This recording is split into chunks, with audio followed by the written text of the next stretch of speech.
মহান স্বাধীনতা ও জাতীয় দিবস উপলক্ষে সাভারের জাতীয় স্মৃতিসৌধে জাতীয় বীর সন্তানদের প্রতি ফুল দিয়ে শ্রদ্ধা জানাতে বিএনপি ও তার অঙ্গ সহযোগী সংগঠনের উদ্যোগে বিভিন্ন স্থান থেকে র্যালি নিয়ে জড়ো হতে থাকেন নেতাকর্মীরা। এরপর ঢাকা 19 আসনের বিএনপির সাবেক সংসদ সদস্য দেওয়ান ডক্টর মোহাম্মদ সালাউদ্দিন বাবুর নেতৃত্বে বেদিতে ফুল দেন তারা। আজ সকালে আশুলিয়া নবীনগর এলাকায় স্মৃতিসৌধে বীর শহীদদের প্রতি এই শ্রদ্ধা নিবেদন করেন তারা। আশুলিয়ার দক্ষিণ গাজীরচট এলাকা থেকে ঢাকা জেলা ছাত্রদলের সাবেক যুগ্ম সাধারণ সম্পাদক মোহাম্মদ আব্দুল হোসেন মুন্সির নেতৃত্বে কয়েক হাজার নেতাকর্মীর অংশগ্রহণে একটি র্যালি বের হয়। র্যালিটি ইউনিক ও বাইপাইল হয়ে নবীনগর প্রদক্ষিণ করে। পরে স্মৃতিসৌধের চত্বরে গিয়ে জড়ো হন তারা।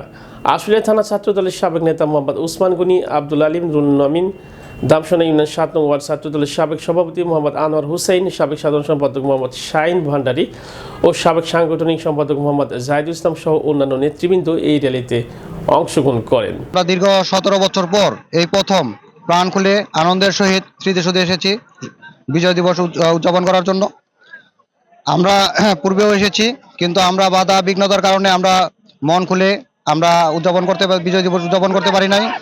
আসছি, হয়তো আমরা স্মৃতিসৌধের গেটের বাইরে গেছি, আমাদেরকে গ্রেপ্তার করা হয়েছে, আমাদের নেতাকর্মীদের গ্রেপ্তার করা হয়েছে।